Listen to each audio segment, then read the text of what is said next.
Hello students, our topic is laws of radicals. Laws of radicals. तो radicals की definition हमें पता है क्या थी कि रूट में कुछ भी आ जाए हमारे पास, रूट के अंदर जो भी होगा a b c x y z वो क्या होने चाहिए, पॉजिटिव रैशनल नंबर होने चाहिए। और जो ये इंडेक्स होता है इसका n m p, अभी हम जिसका यूज करेंगे m n p का, तो ये क्या है, पॉजिटिव इंटीजर्स होने चाहिए। ओके, ये क्या होने चाहिए हमारे पास, पॉजिटिव इंटीजर्स। तो लॉज क्या कहते हैं, एक्सपोनेंट के लॉ हमें पता है, वहां पर हम पावर्स का यूज करते थे। अब यहाँ पर हम इंडेक्स का यूज करेंगे। अब पावर भी वही बात है कि भाई यहाँ पावर किस में आ जाएगी, 1 बाय करके आ जाएगा, 1 बाय इंडेक्स, वो क्या हो जाएगी, पावर हो जाएगी हमारे पास यहाँ पर।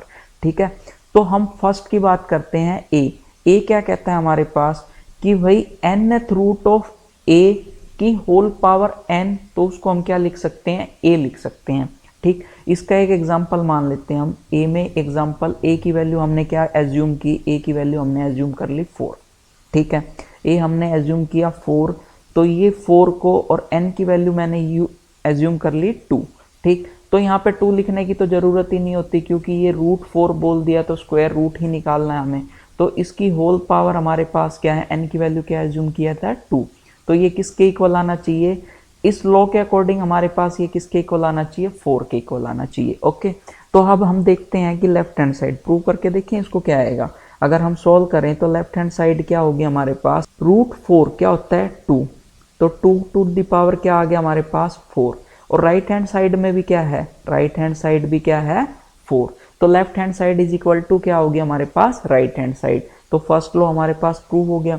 तो ये हमें याद रखना है, ठीक, कि इंडेक्स और पावर हमारे पास अगर सेम होंगी तो जो भी हमारी क्वांटिटी रूट के अंदर थी वो हमारी क्या हो जाएगी, एज इट इज बाहर आ जाएगी। ठीक है ना, एन यहाँ पर इंडेक्स का काम कर रहा है, एन यहाँ पर पावर का काम कर रहा है। ओके, तो नेक्स्ट लॉ क्या है हमारे पास कि nth root of A into nth root of B. ठीक, दो रेडिकल हो गए हमारे पास। अगर इनको हम मल्टीप्लाई करें, मल्टीप्लाई करने का क्या मतलब हो गया हमारा कि भाई यहाँ पर a और b जो रेडिकेंड है हमारे पास, a और b ये तो अलग अलग हो गए, लेकिन जो इंडेक्स है वो क्या हमारे पास सेम है।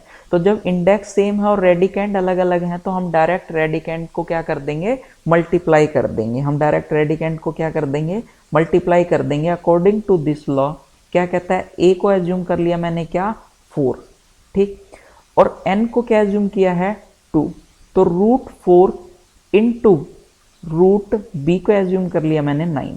ओके, तो root 4 into root 9 is equal to क्या आना चाहिए, रूट 36, ये आना चाहिए। इस लॉ के अकॉर्डिंग हमारे पास क्या आना चाहिए, ये आना चाहिए। चलिए इसको भी प्रूव करके देख लेते हैं, थोड़ा सॉल्व करते हैं। लेफ्ट हैंड साइड हमारे पास क्या हो गया, रूट 4, रूट 4 क्या होता है 2, ओके, इंटू रूट 9, रूट 9 क्या होता है 3, तो ये क्या हो गया 3 इंटू 2 6। राइट हैंड साइड की बात करें तो हमारे पास रूट 36, ये क्या होता है 6। ओके, तो left hand side is equal to right hand side, तो ये लॉ भी हमारे पास क्या हो गया, प्रूव हो गया। ओके, तो नेक्स्ट क्या कहता है, नेक्स्ट लॉ क्या है, अब भी यहाँ पर हमने क्या मल्टीप्लीकेशन के लिए पढ़ा था, अब भी हमने ये क्या पढ़ना है, डिवीजन के लिए। ठीक है, ये प्रोडक्ट रूल बोल सकते हो इसको, इसको हम क्या बोल सकते हैं, क्वोशिएंट रूल या फिर डिवीजन रूल बोल सकते हैं। सेम रूल यहाँ पर भी है कि इंडेक्स अगर हमारे पास सेम है और रेडिकेंट अलग दिए हुए हैं तो हम इंडेक्स के अंदर रेडिकेंट को डिवाइड कर देंगे। ठीक है भाई, तो डिवीजन रूल क्या कहता है हमारे पास, हमने एज्यूम कर लिया c, तो c को हमारे पास क्या है, वही a की वैल्यू मैंने क्या एज्यूम की 4, रेडिकेंट हमारे पास 4 हो गया, a की वैल्यू 4 होगी, इंडेक्स n, n की वैल्यू 2 होगी हमारे पास, डायरेक्ट लिख देते हैं इसको। ठीक, तो ये क्या होता है, रूट b की वैल्यू हमने एज्यूम की 9। ठीक, अब ये कहता है कि ये टोटल रूट क्या होना चाहिए, 4/9 आना चाहिए। ठीक, चलिए इसको भी सॉल्व करके देखें। तो लेफ्ट हैंड साइड इसकी क्या है हमारे पास, LHS क्या आएगी, रूट 4 क्या हो गया 2 डिवाइड बाय रूट 9 क्या हो गया 3। ओके, अब RHS क्या है हमारे पास कि रूट में 4 डिवाइड बाय 9, तो हम इसकी बात करें तो 4 डिवाइड बाय 9 का रूट भी हमारे पास क्या निकलेगा, 2 डिवाइड बाय 3, क्या निकलेगा 2 डिवाइड बाय 3। तो यहाँ पर भी LHS is equal to RHS, तो ये वाला भी हम प्रूव कर सकते हैं। नेक्स्ट क्या है भाई, mth root of nth root, देखिए पढ़ना कैसे है, mth root of nth root of a, कि रेडिकेंट हमारे पास a दिया हुआ लेकिन इंडेक्स 2 हो गए, कि भाई उसके अंदर एक और रेडिकेंट, अगर बाहर वाले इंडेक्स m की बात करें तो उसका रेडिकेंट क्या हो गया nth रूट ऑफ a, लेकिन n इंडेक्स की बात करें तो उसका रेडिकेंट क्या हो गया a। तो हम क्या कहेंगे कि भाई अगर यहाँ पर रेडिकेंट a है तो जो भी ये हमारे इंडेक्स है इनको हम क्या कर दें मल्टीप्लाई कर दें, इनको हम क्या कर दें मल्टीप्लाई कर दें। एक्सपोनेंट में भी क्या था कि भाई अगर बेस सेम है और पावर अलग अलग है तो पावर्स को क्या कर दो मल्टीप्लाई कर दो। यहाँ पर भी सेम हो गया कि रेडिकेंट हमारा सेम है तो इंडेक्स अलग अलग है तो इंडेक्स को हमने क्या कर दिया मल्टीप्लाई, या फिर हम इंडेक्स को क्या कर सकते हैं इंटरचेंज भी कर सकते हैं। तो यहाँ m हमने क्या एज्यूम कर लिया 3, ओके, n 2, तो 2 लिखने की जरूरत नहीं हमारे पास, a हमने एज्यूम किया 64, ओके। तो अकॉर्डिंग टू लॉ क्या आना चाहिए था हमारे पास, ये 3 इंटू 2 6, तो 6 यहाँ a की वैल्यू क्या आनी चाहिए 64, ओके। तो नेक्स्ट हमारे पास क्या होना चाहिए, n की वैल्यू क्या थी 2, नहीं लिखा कोई दिक्कत नहीं है, m की वैल्यू क्या है 3, ये लिखना पड़ेगा, a की वैल्यू क्या है 64, ओके। तो ये पुट कर दिया। अब ये देखें कि भाई ये तीनों टर्म हमारे पास क्या है सेम है कि नहीं है, ठीक। तो हम यहाँ क्या करते हैं, फर्स्ट टर्म क्या आ गई हमारी, फर्स्ट टर्म क्या है हमारे पास कि अगर इसको सॉल्व करें तो ये क्या है cube root of the root of 64। अगर मैं इसको सॉल्व करता हूं तो क्यूब रूट ऑफ क्या बन गया मेरे पास 8 बन गया, ठीक है। तो 64 का रूट क्या हो गया हमारे पास 8, तो 8 का क्यूब रूट क्या होता है 2, ओके। सेकंड टर्म की अगर हम बात करें, सेकंड टर्म क्या है 6th रूट, ठीक है ना, 6th रूट ऑफ 64, तो 6th रूट ऑफ 64 क्या होता है हमारे पास, ये भी क्या होता है 2, ओके। थर्ड टर्म क्या है, थर्ड टर्म हमारी ये होगी, तो ये क्या है root of cube root of 64, cube root of 64। देखिए कंफ्यूज नहीं होना है, हम बारी बारी से इसको सॉल्व करेंगे। तो क्यूब रूट ऑफ 64 क्या होता है 4, ठीक। तो ये रूट हमें पहले ही गिवन था, तो रूट 4 क्या हो गया 2। तो तीनों टर्म हमारे पास क्या आ गई 2 2 2, तो इसका मतलब ये तीनों क्या है इक्वल। तो ये लॉ भी हमारे पास क्या प्रूव हो गया, ठीक है। नेक्स्ट लॉ क्या कहता है, फिफ्थ इज p एथ root of a to the power n whole power m। देखिए ये ऐसा कुछ दिया हुआ है, तो जब हम रेडिकेंट की बात करते हैं तो रेडिकेंट यहाँ क्या आ गया a to the power n to the power m, और ये किस फॉर्म में है एक्सपोनेंट वाली फॉर्म में है, ठीक। तो इसको हमें सॉल्व कैसे करना है, तो सबसे पहले एक्सपोनेंट लॉ लगा देते हैं हम यहाँ पे। एक्सपोनेंट लॉ क्या कहता है पावर टू द पावर, ठीक, दोनों को मल्टीप्लाई कर दो, पावर टू दी पावर क्या कर दिया हमने multiply, index as it is रख लिया, ओके। तो इस लॉ के अकॉर्डिंग हमने एज्यूम किया कि भाई a क्या है, p हम मान लेते हैं स्टार्टिंग में 6, ओके, a क्या है 2, n क्या है 2 और m क्या है 3, ये कुछ इस तरह से हमने एज्यूम कर लिया। तो हमारे पास ये सॉल्व करके क्या आना चाहिए, p की वैल्यू 6, a की वैल्यू क्या है 2 और m की वैल्यू 2 इंटू 3, इस तरह से 2 इंटू 3, ये 2 पॉइंट नहीं है, ये 2 इंटू 3 है, ओके, ठीक। तो अगर हम इसको सॉल्व करें तो हम यहाँ क्या लिख सकते हैं left hand side 6th root of, अब अंदर क्या है इसके 2 टू द पावर 2 क्या हो गया 4, 4 टू द पावर 3 क्या हो जाएगा 64, और 64 की 6th रूट क्या होता है हमारे पास 2, ओके। अब राइट हैंड साइड इसकी क्या है, राइट हैंड साइड क्या है कि भाई same 6th root of 2 to the power 2 into 3, 2 to the power क्या हो जाएगी 6, तो 2 6th रूट ऑफ 2 की पावर 6 क्या होता है हमारे पास 64, और 64 का 6th रूट क्या हो गया यहाँ पर 2, ओके। हम डायरेक्ट लिख सकते हैं इसको इस तरह से, ठीक। तो अब देखिए left hand side is equal to right hand side यहाँ भी होगी, तो इसका मतलब ये लॉ भी हमारा फुलफिल हो गया, ठीक। नेक्स्ट लॉ क्या कहता है कि भाई ऐसे ही, अभी तो ये पावर की पावर थी, अभी यहाँ पर क्या है इनको मल्टीप्लाई कर दिया मैंने, a to the power n into a to the power m को अगर मैं मल्टीप्लाई कर रहा हूँ तो अंदर तो एक्सपोनेंट लॉ लगा दिया कि भाई बेस सेम है पावर अलग अलग है तो पावर को क्या कर दो ऐड कर दो, बेस सेम है पावर अलग है तो पावर को क्या कर दो ऐड कर दो, ठीक है ना। तो इसको अगर मैं सॉल्व करके देखूं, इसको हम प्रूव करके देखें तो f हमने a की वैल्यू क्या मानी थी 2, okay, 2 to the power n की वैल्यू 2 मानी थी, a क्या आ गया 2 और m की वैल्यू क्या आ गई 3, ठीक, और p की वैल्यू हम यहाँ क्या मान लेते हैं 5, ठीक है। p की वैल्यू यहाँ क्या एज्यूम कर दी 5, तो ये किसके इक्वलेंट आना चाहिए हमारे पास, किसके इक्वल आना चाहिए कि भाई p तो हमारे पास फिफ्थ रूट ऑफ a क्या है 2, 2 प्लस 3, ये इस तरह से कुछ आना चाहिए।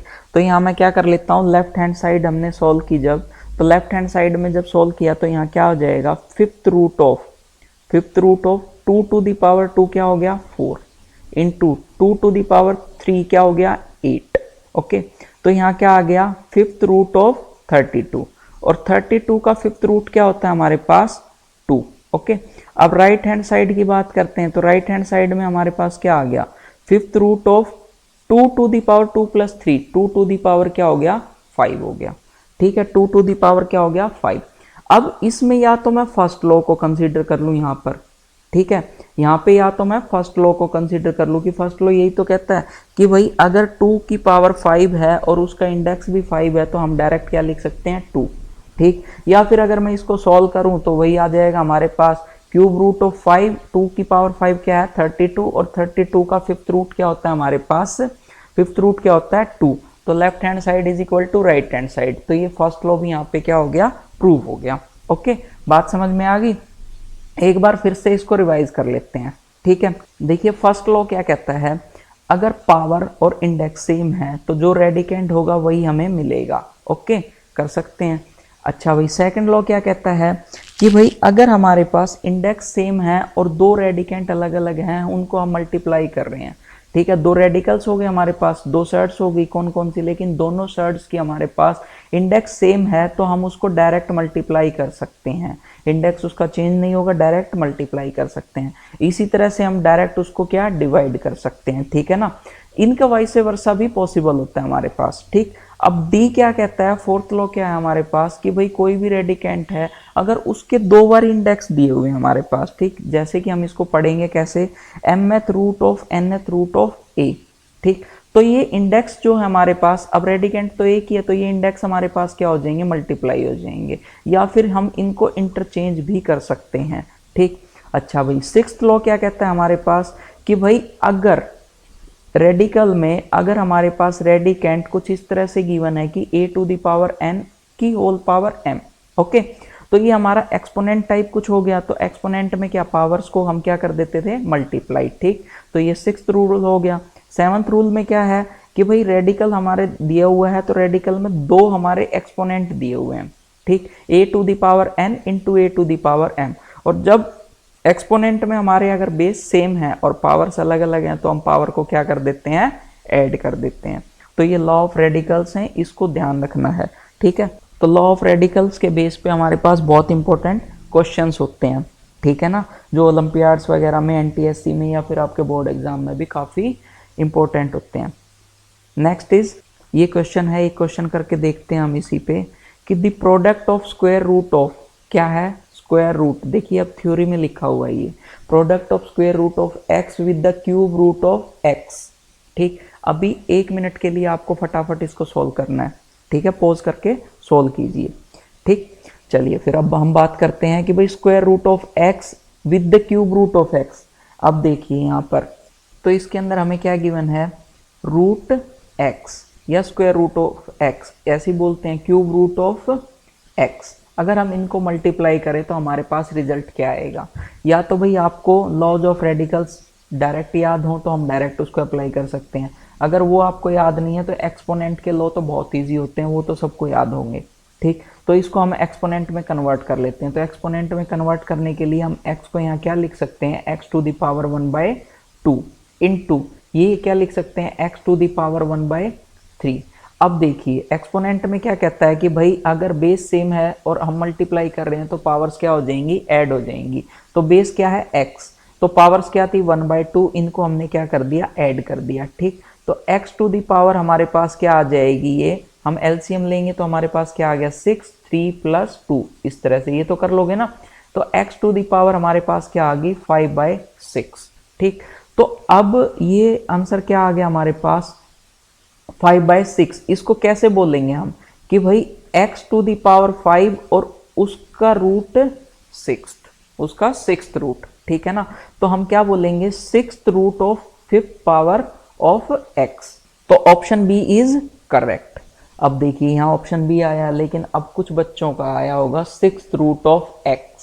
सिक्स्थ रूट ऑफ एक्स वो कैसे आया होगा, वो फटाफट कि भाई क्वेश्चन देखा, product of square root of X, हाँ भाई स्क्वायर रूट ऑफ एक्स, ठीक, into cube root of X, हाँ भाई ये 2 था ये 3 था, मल्टीप्लाई कर दो सिक्स्थ रूट ऑफ एक्स, ठीक है ना, ऐसे ही किया होगा ना बहुत सारे बच्चों ने तो, ठीक। तो सिक्स्थ रूट ऑफ एक्स, और ये जो कि हमारे पास क्या है, गलत है। इसका सही ऑप्शन क्या है हमारे पास, option B, sixth root of fifth power of X. Sixth root of fifth power of X. Okay, समझ गए, ठीक है भाई, thank you. Hope you enjoyed the video. Please like, share and subscribe our channel और हाँ bell icon दबाना ना भूलें। Thank you.